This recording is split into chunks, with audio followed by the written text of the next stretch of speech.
fanatismo suele estar presente en diversos casos, puede ser a un grupo musical, a libros, películas, videojuegos, o televisión.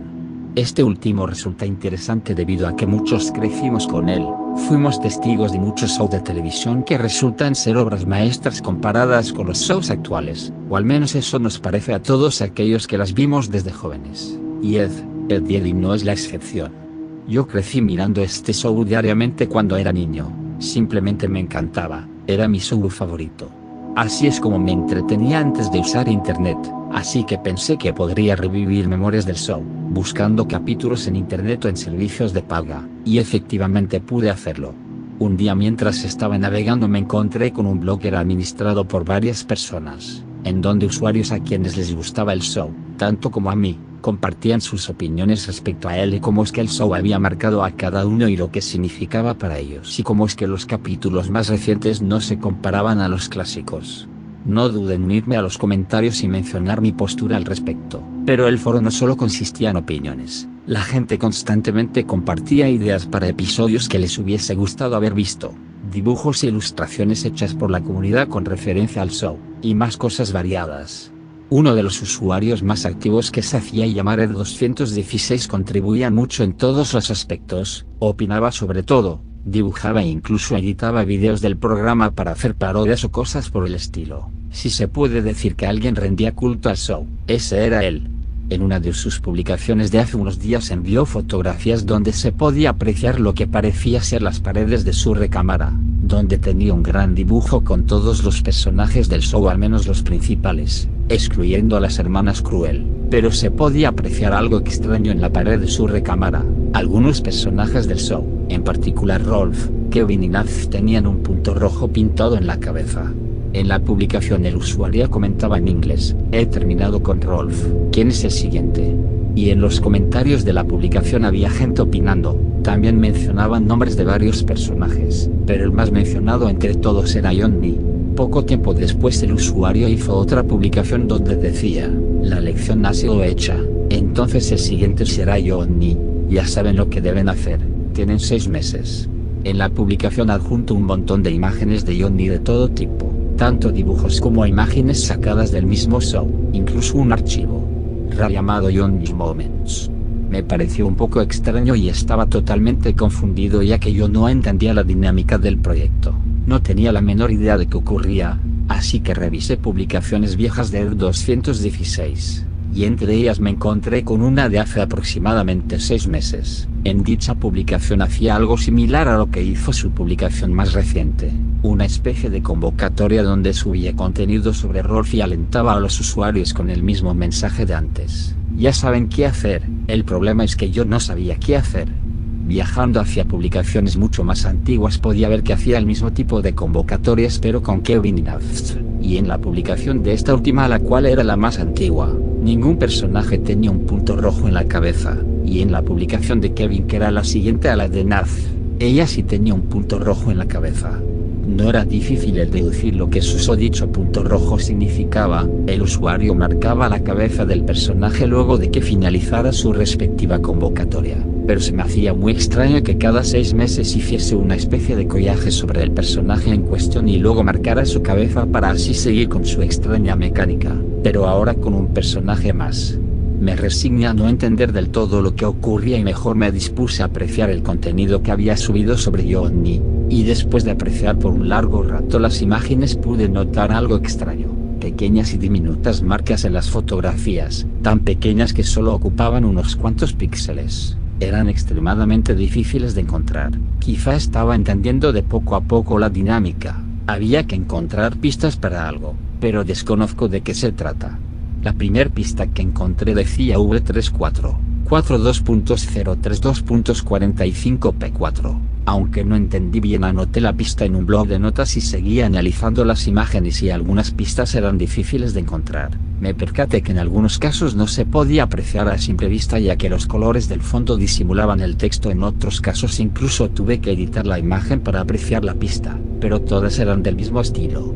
Al observar los videos pude ver que no eran nada del otro mundo, videos comunes y corrientes, así que me atreví a enviarle un mensaje al usuario preguntando en qué consistía la dinámica, pero pasaron días, semanas, meses, y nunca obtuve respuesta, así que olvidé todo el asunto y me dediqué a mis cosas. Tiempo después, mientras estaba limpiando mi PC, me encontré todos los archivos que había subido Ed 216 y el blog de notas que había creado con las pistas que encontré. Eran 10 pistas y todas terminaban con una P y un número. Decidí basarme en eso para ordenarlas del 1 al 10 solo para matar el tiempo y comencé a hacer cuentas. Pronto se cumpliría el plazo de 6 meses, de hecho en unos pocos días, pero no le presté mayor atención y continué con lo mío.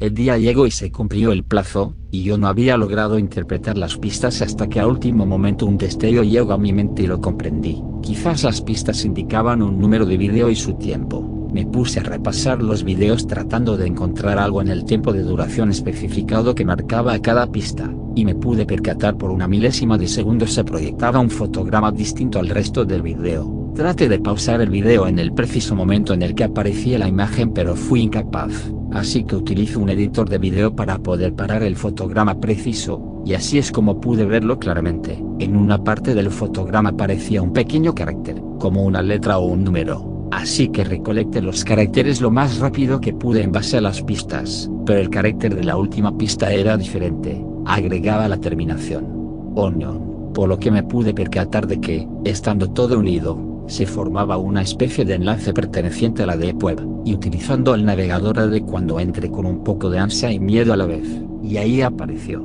Era una página muy extraña la cual tenía una ventana de video en el centro del cual decía la transmisión ha terminado, lo que sea que se haya mostrado en la página había concluido, había llegado tarde.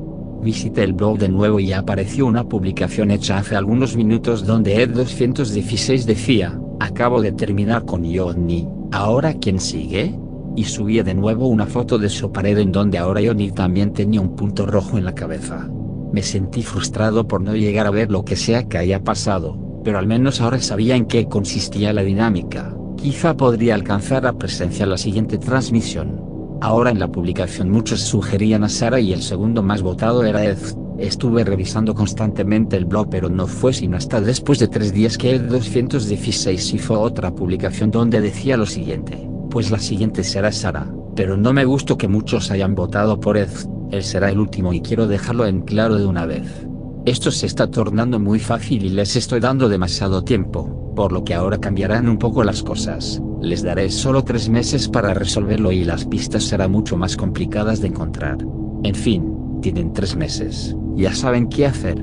Al igual que en otras ocasiones, adjunto un montón de archivos referentes a Sara, y aunque ya sabía qué hacer fue extremadamente difícil encontrar las pistas, estaban más escondidas que nunca, había que voltear las imágenes, unir unas con otras, en fin, era mucho trabajo, pero después de un gran esfuerzo pude completarlo en poco menos de 2 meses, encontré las 10 pistas y los 10 caracteres ocultos en los videos, y así pude unir el enlace. Traté de entrar y me apareció un mensaje que decía la transmisión comienza en 1 mes, 3 días, 3 horas, 24 minutos, 49 segundos y el contador iba bajando. Al parecer había llegado demasiado pronto, por lo que me dediqué a hacer mis cosas en lo que restaba del tiempo, y anoté en mis recordatorios el visitar la página cuando la transmisión fuese a empezar.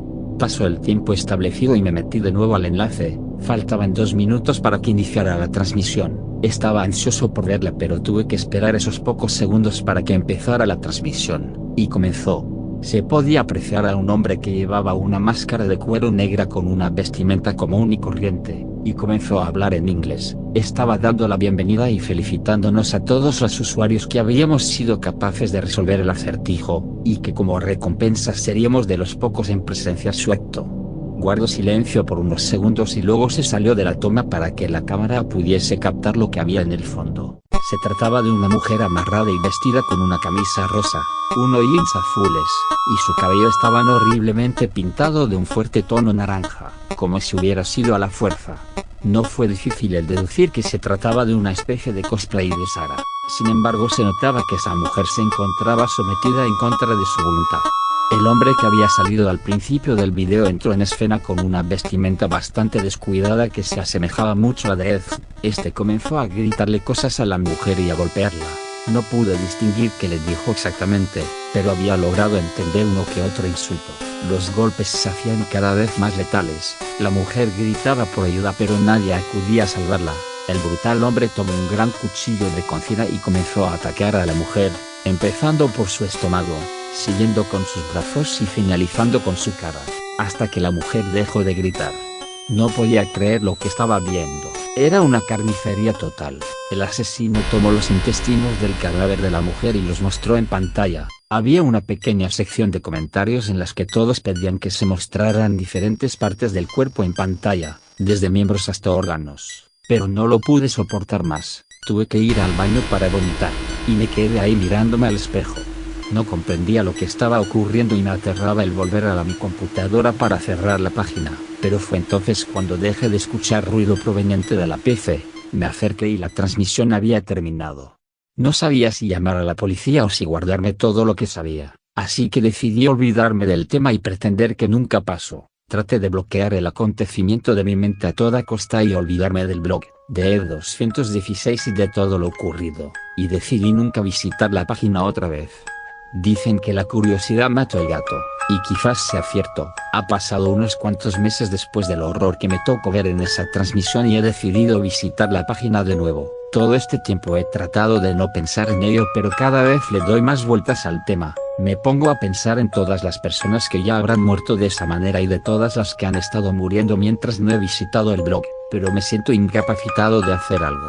Quizás si aviso a las autoridades mi vida corre peligro, no lo sé. La publicación más reciente, que era de hace 2 meses, mencionaba que el siguiente sería Eddie, y en la fotografía casi todos tenían un punto rojo en la cabeza, a excepción de Eddie y Ed. Eso quería decir que en mi ausencia había asesinado a Jimmy y a Ed, si es que podemos llamar así a las víctimas inocentes, y había dado un plazo de 3 meses de nuevo, por lo que en poco tiempo transmitiría en vivo la ejecución de Eddie. Me arrepiento rotundamente de haber visitado el blog. Lo cerré y por más que trate de no volver a entrar, la curiosidad me termina venciendo. Ha pasado un mes. Puntualmente estoy revisando el blog y al día de hoy Ed216 ha publicado algo. Bien, hemos terminado con Eddie, solo nos queda el premio gordo. Ya saben quién sigue. Mañana mismo subiré el contenido de Ed. Durante toda esa noche me cuestioné si lo mejor sería olvidarme del tema u observar qué es lo que pasaba con la siguiente víctima, siendo que el asesino se identificaba a sí mismo como Ed, por lo que, de nuevo, no pude vencer mi curiosidad y estuve dispuesto a dedicarle todo el tiempo posible para resolver el acertijo y acceder al video de Ed, y espero yo, el último video que transmitirá este psicópata. Como había dicho, Ed216 subió contenido e indicó que esta vez solo daría un plazo de un mes para resolver el acertijo. Me puse a pensar que quizá dicho acertijo sería extremadamente difícil de deducir y estaba en lo correcto. Creo que nunca había visto un acertijo tan difícil en mi vida. Fue un infierno resolverlo. Tuve que usar edición de imágenes, video, e incluso tuve que investigar un poco de otros idiomas, como el chino, latín, portugués, alemán, entre otros, para descifrar las pistas, pero a pocas horas de terminar el plazo pude resolver el acertijo. Me vi en problemas al encontrarme con que algunas pistas eran falsas, pero resolví a fin de cuentas. Entré a la página y esta vez estaba un poco diferente. En la parte central había un mensaje que decía: la transmisión comenzará en 2 horas, 14 minutos, 5 segundos, y lo nuevo era que bajo este mensaje habían varios videos con nombres de los personajes de la serie. Di clic en el video de Sarah y efectivamente era lo que me temía. Se trataba de los videos de cada uno de los personajes. Reconocí perfectamente el de Sarah porque es el único que había visto y decidí ver los demás. Por el amor de Dios. Esos videos se hacían cada vez más grotescos. Los primeros eran asesinatos que podrían considerarse simples, con armas de fuego por ejemplo, pero conforme avanzaba cada vez eran más letales. El de Naz fue el más corto de todos. Era un disparo limpio a la cabeza. En el de Kevin la víctima fue golpeada con tubos metálicos que parecían ser partes de una bicicleta, y luego fue rematado con un arma. El de Rolf fue bastante grotesco, fue despellejado vivo hasta que llegó su agonizante muerte, pero quizá lo más impactante es que sus restos sirvieron de aliento para un montón de perros, y todo estaba en video. El de Johnny era algo predecible, fue golpeado con una tabla con el dibujo de una cara hasta su muerte. El de Sarah ya saben en qué consistió. Y quizá el más grotesco fue el de Jimmy, ya que le instalaron diversos dispositivos de tortura a la víctima en la cabeza. Simplemente no fui capaz de verlo completo. En el de la víctima fue introducida en una olla grande que parecía contener aceite, por lo que se podía apreciar que apenas cupo en esta, y fue hervido hasta su muerte. Y por último Eddie, en este video la víctima recibió una tortura bastante letal. Fue obligado a cargar bolsas que parecían estar llenas de monedas y a caminar de un lado a otro, y cada vez que la víctima trataba de tomar un descanso o tiraba una moneda era golpeado con un látigo por el asesino, mientras este malvado ser decía: ¿no es eso lo que siempre quisiste, Eddie? Entre ver los vídeos y ligeros descansos que tomé para tratar de procesar lo que estaba pasando se me fue el tiempo y la transmisión había comenzado. Cuando abrí el video estaba empezado pero se veía al asesino, a Ed en la mitad de la pantalla agradeciendo a todos los espectadores por su esfuerzo al resolver los acertijos y por su constancia con los videos. Se despidió y salió de la toma. Volvió acompañado de 3 chicas horribles las cuales eran como una especie de interpretación de las hermanas crueles. Cada una poseía un arma blanca, un martillo, un bate de béisbol, y un tubo metálico. Mientras Ed se reía las crueles comenzaron a golpearlo brutalmente, pero aún así Ed no para de reír, como si estuviese disfrutando lo que le ocurría. Después de unos cuantos golpes se concentraron en su cabeza hasta que Ed dejó de reírse, pero no les importó y continuaron hasta que le desfiguraron el cráneo. Una de las chicas movió la cámara apuntando al cadáver de Ed y dijo: ¿se han preguntado alguna vez qué hay debajo del gorro de Ed? Y levantó el gorro para que los espectadores pudiéramos apreciar la grotesca imagen del cráneo roto de Ed con restos de sus sesos. Eso fue simplemente demasiado para mí. Cerré la página inmediatamente y me fui al baño de nuevo a vomitar. Llevo varias horas encerrado en mi recámara.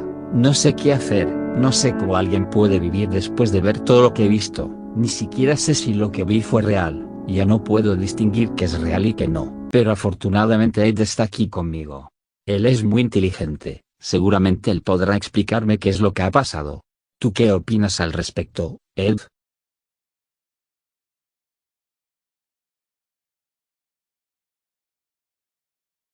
La televisión a altas horas de la noche puede resultar, por así decirlo, desolada y sombría. Seguro en más de una ocasión te habrás encontrado con insomnio a las 4 de la mañana y con la mirada perdida en la pantalla para intentar conciliar el sueño. Habrás encontrado películas curiosas que nunca volverás a encontrar u otras que ya te sabes de memoria, comerciales de productos tan ilógicos que te preguntas si habrá alguien que en verdad los compre, o algún noticiario repitiendo las mismas malas nuevas del día anterior. No importa. Pero por lo general, llega un momento en que te preguntas por qué demonios estás despierto a esa hora y viendo basura.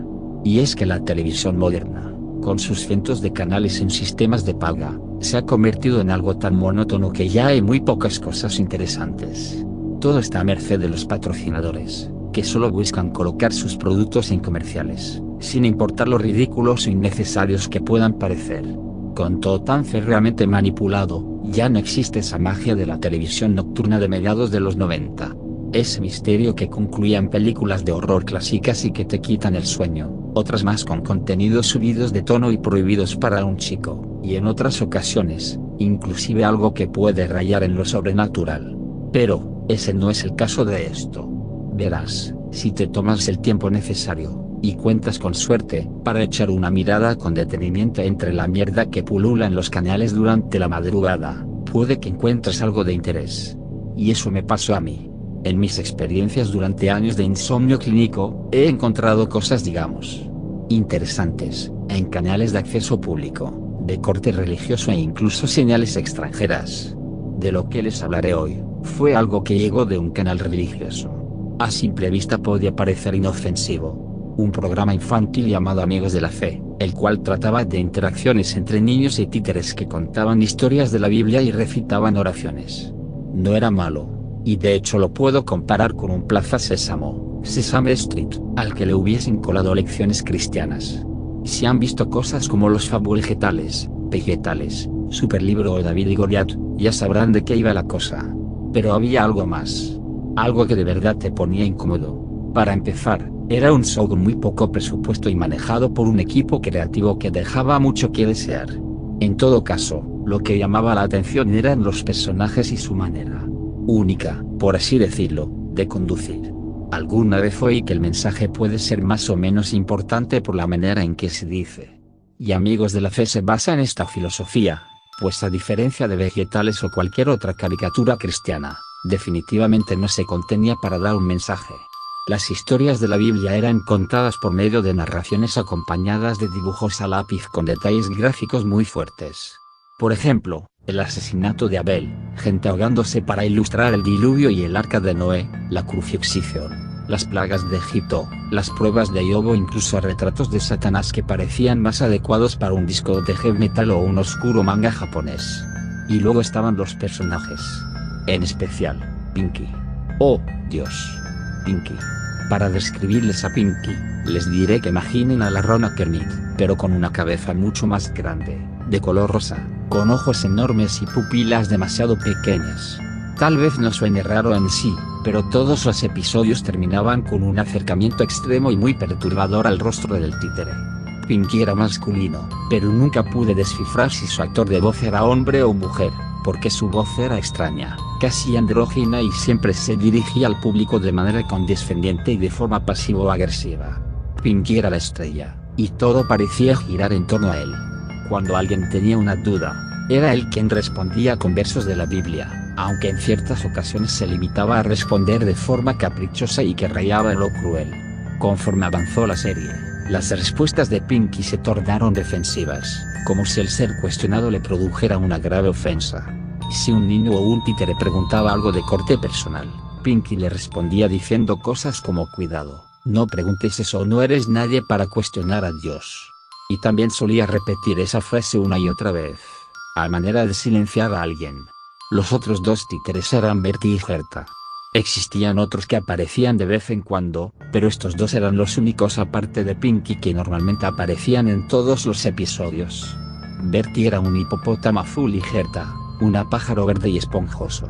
Los dos actuaban como idiotas con el propósito de interactuar con Pinky, actuando de forma curiosa y equivocada para que los pequeños que salían en el show acudieran con dudas a Pinky y este los corrigiera con un sermón errático y extraño que pronto los hacía cambiar de opinión. Amigos de la Fe se convirtió en un placer culpable para mí. Pese a lo mierda que era Pinky, no podía evitar sentirme entretenido por lo políticamente incorrecto de su personaje, y que parecía más bien algo digno de South Park que de un show cristiano para niños. Pinky simplemente decía las cosas tal y como eran, sin importarle si ofendía a alguien. Esto me sorprendió en el capítulo dedicado a la homosexualidad. Sí, hubo un capítulo sobre los gays. Y como ya lo imaginarán, trataron el tema con la misma sutileza de un martillo golpeando un cristal. Sodoma y Gomorra. Imágenes de hombres besándose. Levítico 20:13. Estadísticas sacadas del culo sobre el SIDA. Ya saben.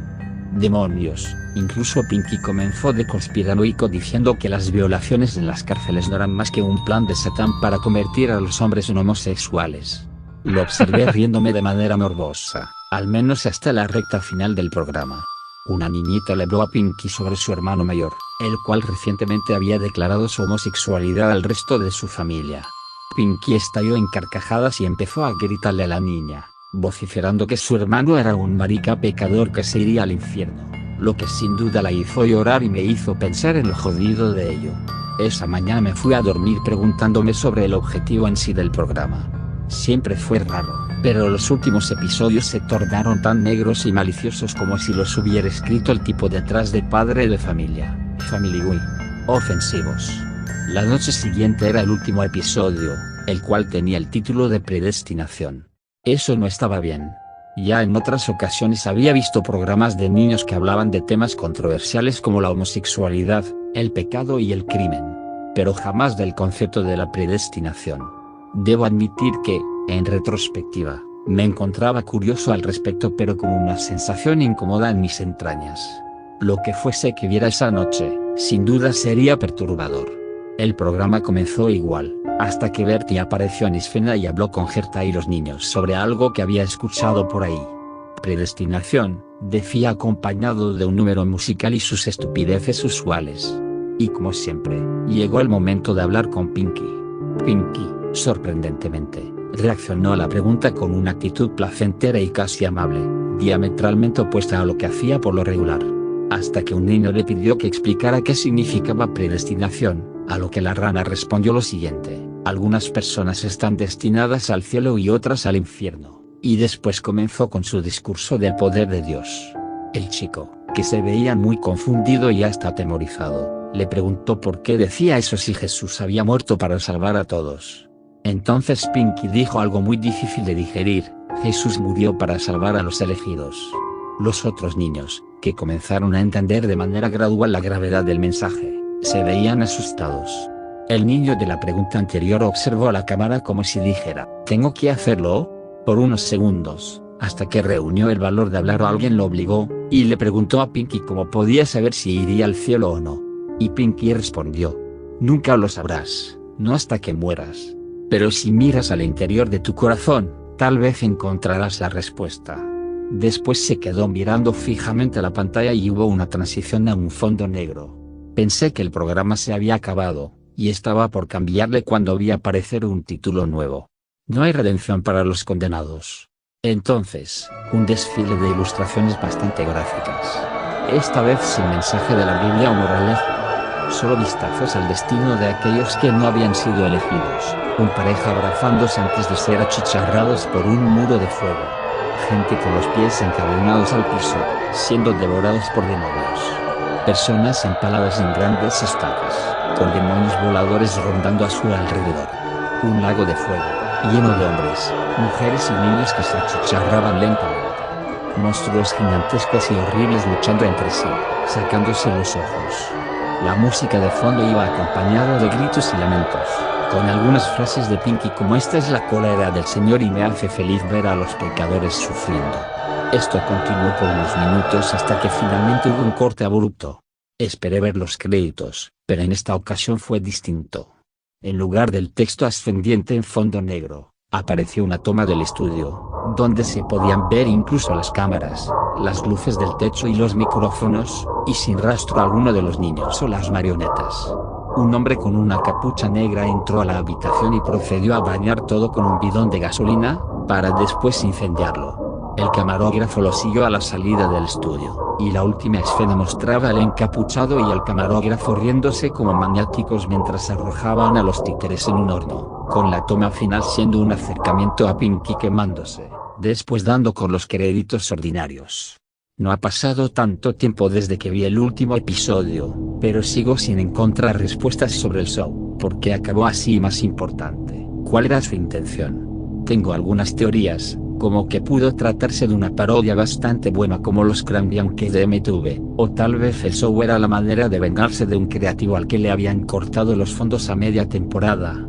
Tal vez solo estaban locos. No lo sé. Lo único que sé, es que hay una posibilidad de que, a esas horas de la madrugada en que no hay más que infomerciales y películas, te puedas encontrar con una repetición de Amigos de la Fe. Oh, y créeme, te vas a sorprender.